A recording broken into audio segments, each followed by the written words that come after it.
Welcome to the Bowers Museum. I'm Tianlong Jiao, Chief Curator and Vice President of Programs and Collections at the Bowers Museum.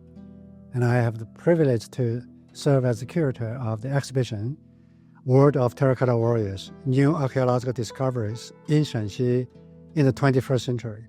It is my pleasure to guide you through a virtual highlight tour of this special exhibition. While this online preview provides an exciting glimpse, nothing compares to witnessing the full scope of this exhibition in person. So I do hope you'll come to visit before the show closes on October 19th, 2025. Beyond this special exhibition, 8 additional permanent galleries await you, showcasing diverse collections from across the globe. Embark on this cultural journey by booking your visit at bowers.org today. This exhibition is jointly organized by the Shanxi Provincial Cultural Heritage Administration, Shanxi Cultural Heritage Promotion Center, and the Emperor Qin Shi Huang's Mausoleum Site Museum of the People's Republic of China and the Bowers Museum in the United States. This special exhibition is divided into 5 sections. This is our first section. We start the story about 4,300 years ago. This object in front of me is one of the star pits that can be dated to 4,300 years ago from one of the sites in northern Shanxi today called Shimao, one of the earliest cities in this region and one of the biggest cities in East Asia around 4,300 years ago. This particular object is one of them that decorate the wall of this magnificent city. If you look closely, you will see 2 horses and a cattle's head in the middle. So 2 horses flank this particular cattle. This is the earliest sculpture of horse in China and also in East Asia. Very important because horses played a very important role in later Chinese history. This is just one of them among many monumental sculptures in the Shimao city. So this particular object you are looking at is a wonderfully manufactured jade. This piece is actually found on the bottom of the city wall from Shimao. As you can look from the background, this is a wall that we reconstructed based on the real image from Shimao.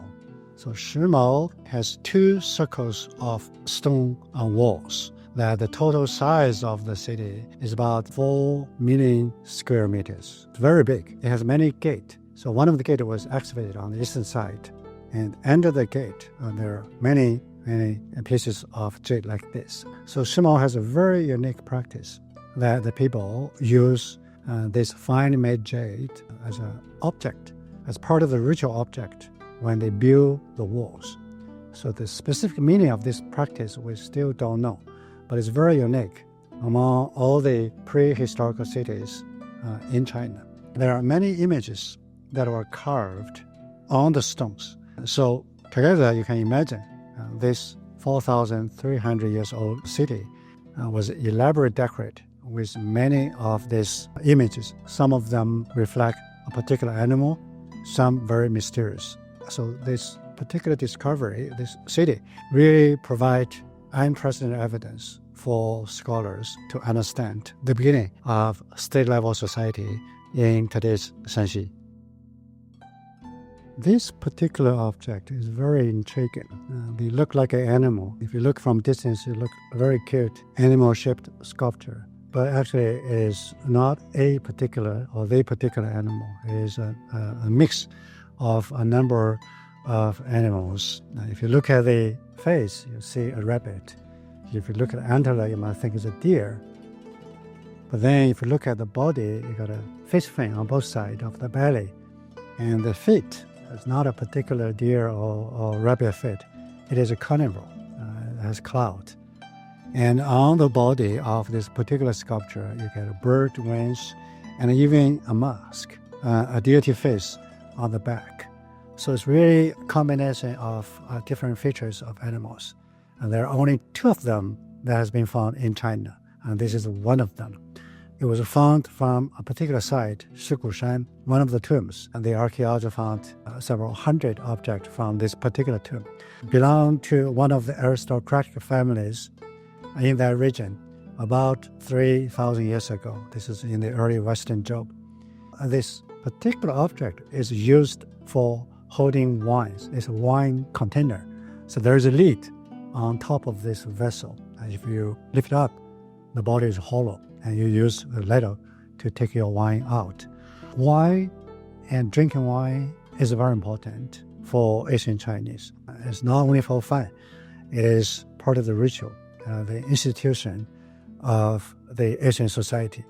In order to hold your wine, the Asian Chinese really manufactured a lot of very important bronzes to do that.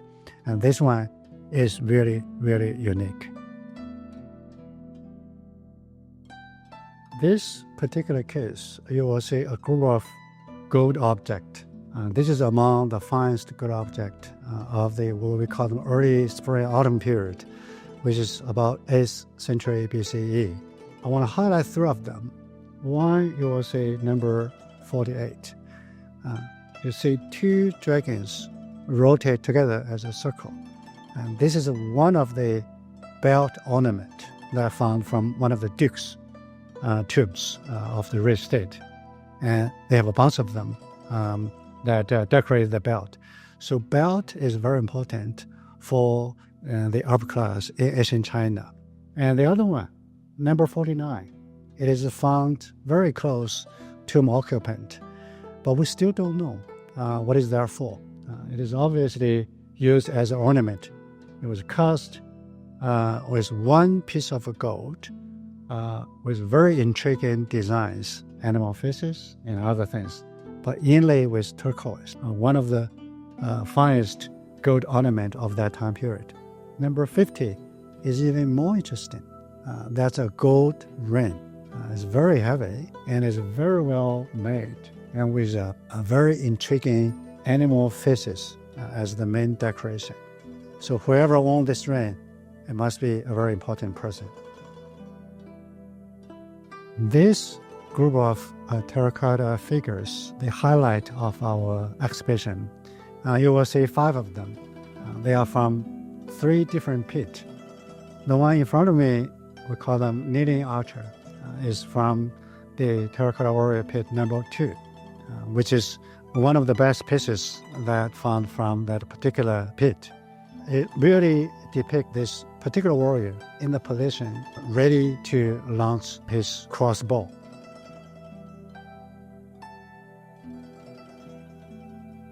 Particular attention to the face. All of the Terracotta Warrior figures, particularly Terracotta Warriors, there are 8,000 of them from 3 different pits, and each one of them has different facial expression. The eyeball, the face, the nose, even the mustache. Some of them even have wrinkles. This one, if you look closer, you will see some colors that are still on the hair ribbon as well as on one of the arms, which indicate that all of these Terracotta Warriors, they were colorfully painted when they were buried inside the pit. So this one represents the kneeling archer. The one behind it is a standing archer. So archery is very important. You have to think about there are several hundreds of them, even up to thousands of them that are found in the pit. The one in the middle is a warrior with armor that cover his upper body. And again, he has a different hat, different hairstyle. The one in the corner, we believe, is a high-ranking officers. People just call it generals. It has a different pose. It has a different body size. And the armor is also different. The armor is kind of long. And his head is also different. It represents a very important bird. So there are 3 pits in the first Emperor's Mausoleum that showcase different warriors, officers, and as well as the chariot. But there are also other pits in the first Emperor's Mausoleum that has different kind of terracotta figures, which is that one, the kneeling figure. As you can notice, this is not life-size, but that one is half-size. It's knitting. If you look at the face, it's very useful. It's young, it's almost like a boy, without any mustache. And that one was not a warrior. He was found together with the real horse bones. So scholars believe he is the attendant to take care of emperor's horses. So the first emperor also killed or buried many of his horses with him to take them to his lifetime. But yet he also made this kind of terracotta figures to represent the people who take care of his horses. So the whole mausoleum of the first emperor is very complicated, and archaeology is ongoing every day. So they constantly provide surprise and discoveries. What we are telling in this exhibition is the discovery up to 2 years ago. So future archaeological discovery will definitely reveal more and will surprise us. Thank you for joining me on this virtual exploration of World of the Terracotta Warriors. For the full experience, I urge you to visit the Barrows Museum in person soon. Start planning your visit today at barrows.org. Generous support for World of Terracotta Warriors come from lead chairs of Terracotta Warrior Project, Charles and Lin Zhang, TT Foundation, Mary Tu, Mei-Yan Zhang, Linda and Carol Moy Foundation, Helen King, D. Diane Anderson, Angela and James Xu, China Southern Airlines, South Coast Plaza, PNC Bank, East West Bank, E. Rouse and Leona B. Carpenter Foundation, and Huaxie International Fine Art Freight Service Company. And on behalf of Barrows Museum, I thank you, as always, for your support.